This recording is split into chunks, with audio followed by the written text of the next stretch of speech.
Hello friends, good morning all of you. Welcome to Sikho Dunia. Today's our topic is biological classification class 1.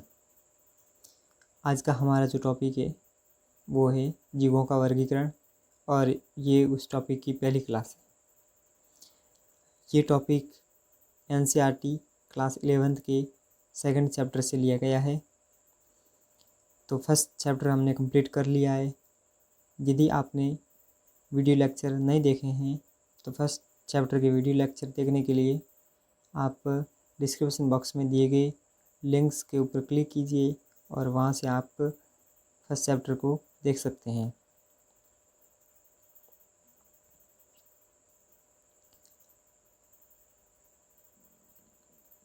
इस class का पहला जो point है वो है बायोलॉजिकल क्लासिफिकेशन, यानी बायोलॉजिकल क्लासिफिकेशन क्या होता है, जीवों का वर्गीकरण क्या है।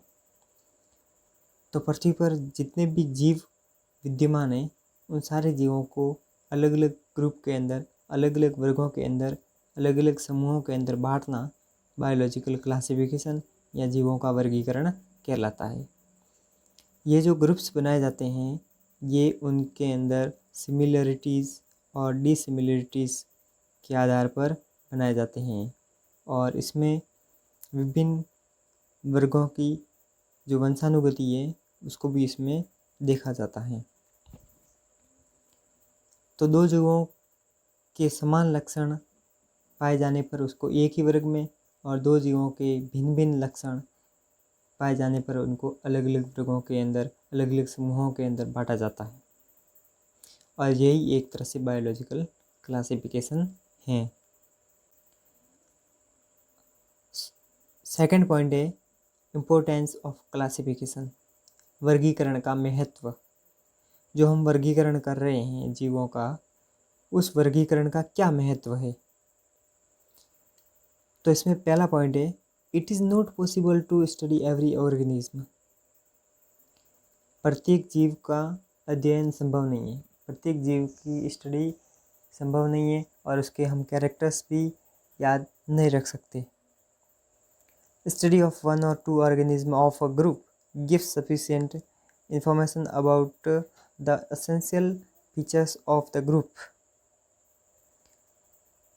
एक या दो जीवों को हम स्टडी कर लें, किसी भी ग्रुप के एक या दो जीवों को हम स्टडी कर लें तो हम उस ग्रुप के जितने भी जीव हैं उनके अंदर आपको बताइए समानता होती है और समानता के आधार पर हम ये पता लगा सकते हैं कि वह जीव समान लक्षण है, उस वर्ग के जीवों के अंदर ये लक्षण है और ये सारे समान लक्षण हैं।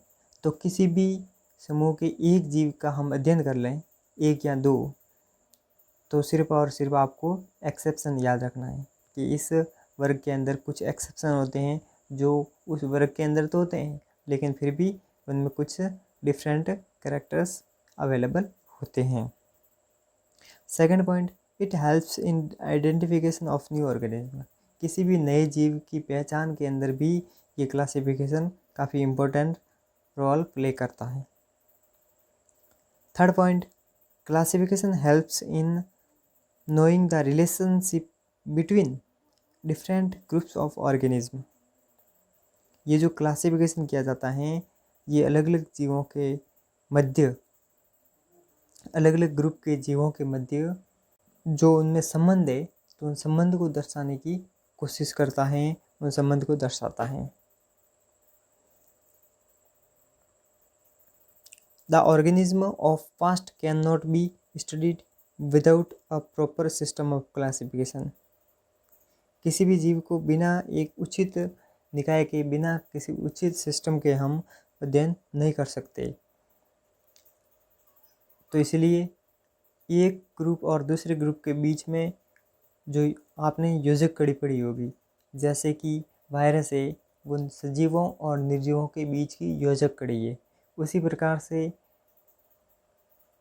जो युगलिना होता है तो युगलिना पेड़ पौधों और जंतुओं, it is the connective link between plants and animals. तो ये सारे जो जीव है ये एक ग्रुप और दूसरे ग्रुप के बीच के अंदर एक कनेक्टिव लिंक योजकड़ी बनाते हैं। तो ये हम क्लासिफिकेशन को पढ़ते हैं तभी हमें समझ में आता है। फिर हम नेक्स्ट बात करेंगे टाइप्स ऑफ क्लासिफिकेशन। क्लासिफिकेशन कितने प्रकार के हैं, जो वर्गीकरण है वो कितने प्रकार का है। तो वर्गीकरण, पहला वर्गीकरण artificial system, second natural system and third है फिजियोलॉजिकल सिस्टम ऑफ क्लासिफिकेशन। तो सबसे पहले हम पढ़ेंगे artificial system of classification. Artificial system of classification के अंदर किसी एक लक्षण को या फिर ज़्यादा से ज़्यादा 2 लक्षण को लेके, और वो भी बाह्य लक्षण जिन्हें हम मॉर्फोलॉजिकल कैरेक्टर्स कहते हैं। तो मॉर्फोलॉजिकल कैरेक्टर्स बाह्य लक्षण के आधार पर ही उन जीवों का ग्रुपिंग की जाती है, उन जीवों का अलग अलग समूह बनाए जाते हैं। जैसे flowering and non flowering plants, flowering and non flowering plants. तो ये जो वर्गीकरण है ये बाहर जो पुष्प उपस्थित है उसके आधार पर ये वर्गीकरण किया गया है कि किस पादप के ऊपर पुष्प अवेलेबल है और किसके ऊपर पुष्प नहीं है। तो फ्लावर्स, प्रेजेंट ऑफ फ्लावर्स के आधार पर ये वर्गीकरण किया गया प्लांट्स का। फिर एनिमल्स के अंदर भी इसी प्रकार का आर्टिफिशियल सिस्टम ऑफ क्लासिफिकेशन हुआ, जिसके अंदर सारे एनिमल्स को सिर्फ और सिर्फ 2 कैटेगरीज, 2 ग्रुप्स के अंदर क्लासिफाई किया। और इस क्लासिफिकेशन को हम अरिस्टोटल क्लासिफिकेशन या अरस्तु का वर्गीकरण भी कहते हैं। और इस क्लासिफिकेशन के आधार पर एनिमल्स को 2 भागों के अंदर क्लासिफाई किया, और वे 2 कौन कौन से ग्रुप है, first anaima and second enaima. First anaima and second enaima. Anaima means absent of RBC, enaima means present of RBC, यानी जिनके शरीर के अंदर, खून के अंदर जो आरबीसी की उपस्थिति होती है उनको रखा हमने इनाइमा, और जिनके अंदर आरबीसी प्रेजेंट नहीं है, आरबीसी एब्सेंट है, उनको हमने रखा अनाइमा के अंदर। तो इस प्रकार का जो क्लासिफिकेशन है वो आर्टिफिशियल सिस्टम ऑफ क्लासिफिकेशन कहलाता है, और इसमें 1 या 2 मॉर्फोलॉजिकल कैरेक्टर्स को लेकर ही ग्रुपिंग की जाती है। फिर सेकंड बात करेंगे हम natural system of classification. Natural system of classification के अंदर विभिन्न लक्षणों को आपस में लिया जाता है और उनकी कंपेयर की जाती है, उन लक्षणों को आपस में कंपेयर किया जाता है, और फिर उसमें क्या सिमिलरिटीज़ है, क्या डिसिमिलरिटीज़ है। तो बहुत सारे लक्षण हैं, उनको साथ में लेके फिर नेचुरल सिस्टम ऑफ क्लासिफिकेशन किया जाता है, जिसमें हम जीवों की प्राकृतिक जो रिलेशनशिप है, प्राकृतिक संबंध है, उसके बारे में पता चलता है। जैसे कि Bentham and Hooker classification of plants, जो पेड़ पौधों का बेंथर और हुकर का जो क्लासिफिकेशन है वो एक प्रकार से नेचुरल सिस्टम ऑफ क्लासिफिकेशन के अंदर आता है।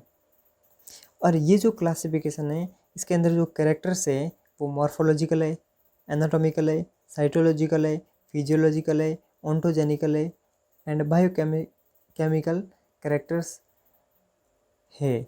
तो एक तरह से हम कह सकते हैं कि ये जो क्लासिफिकेशन है वो morphology, anatomy, cytology, physiology and ontogeny, biochemistry and experimental taxonomy के ऊपर आधारित है। तो आपको मैंने पहले भी बता दिया है, जो फर्स्ट चैप्टर के अंदर भी मैंने आपको बता दिया है कि मॉर्फोलॉजी, एनाटॉमी और फिजियोलॉजी। तो मॉर्फोलॉजी के अंदर बाहर के कैरेक्टर्स, जो बाहर की स्ट्रक्चर, जो उनके अंदर कैरेक्टर्स है उसकी जो स्टडी की जाती है उसे मॉर्फोलॉजी कहते हैं। फिर एनाटॉमी, तो किसी भी बॉडी, किसी भी ऑर्गेनिज्म के बॉडी के अंदर के कैरेक्टर्स, शरीर के अंदर के जितने भी लक्षण हैं उनको कहा जाता है एनाटॉमी, उनको क्या कहा जाता है, एनाटॉमी। और फिर साइटोलॉजी, तो साइटोलॉजी कोशिका विज्ञान है, तो किसी भी जीव की कोशिकाओं का अध्ययन करना कोशिका विज्ञान। फिर फिजियोलॉजी, किसी भी जीव के फंक्शन से, तो फंक्शंस या कार्यों की अध्ययन करना, किसी भी जीव के जो कार्य है तो कार्यों का अध्ययन करना physiology.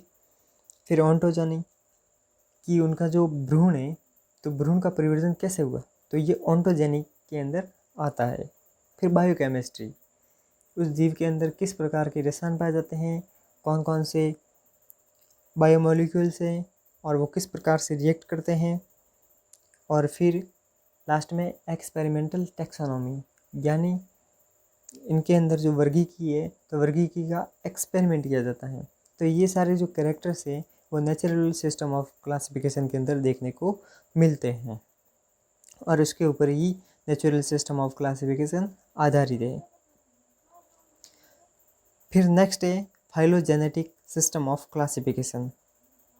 Phylogenetic system of classification एक तरह से इवोल्यूशनरी रिलेशनशिप को शो करता है। ये एक प्रकार से उद्विकासीय जो संबंध है उसको दिखाता है कि सबसे पहले कौन आया, सबसे पहले मुर्गी आई या फिर सबसे पहले अंडा। तो ये एक प्रकार से ये शो करता है कि सबसे पहले कौन आया, उसके बाद में कौन आया और उसके बाद कौन आया। तो ये एक प्रकार से उद्विकासीय संबंध को दर्शाता है।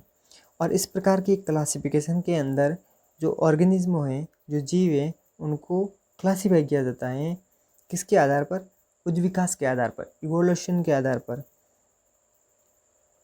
और इसमें जो जीव है वो पहले प्राइमेटिव जीव थे और फिर हाईली इवॉल्व्ड, इवोल्यूशन होता गया और जो उनके अंदर विभिन्न डिफरेंट कैरेक्टर्स आते गए, किसके कारण, इवोल्यूशन के कारण।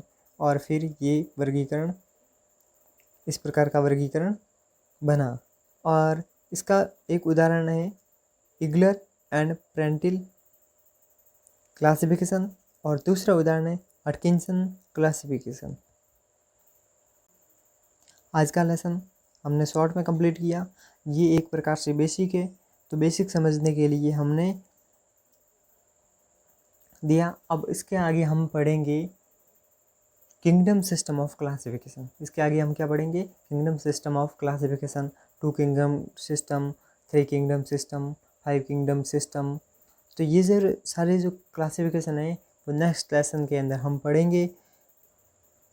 तब तक आपने 11th क्लास के फर्स्ट चैप्टर के वीडियो लेक्चर्स को नहीं देखा है तो आप हमारे चैनल के अंदर जाइए और वहाँ से भी आप वीडियो देख सकते हैं, या फिर आप इस वीडियो के डिस्क्रिप्शन बॉक्स के अंदर जाइए, वहाँ पे भी आपको लिंक मिल जाएगा। वीडियो ख़त्म करने से पहले आप सभी को बता दूं कि आप हमारे चैनल को सब्सक्राइब कीजिए ताकि आपको बायोलॉजी के सारे वीडियोस इस चैनल के माध्यम से मिलेंगे। साथ ही अदर जॉब अपडेट्स और करियर रिलेटेड वीडियोस भी फ्यूचर में आपको देखने को मिलेंगे। तो इसलिए आप इस चैनल को सब्सक्राइब कीजिए और साथ ही बेल आइकन को भी प्रेस कीजिए। Thank you and thank you so much.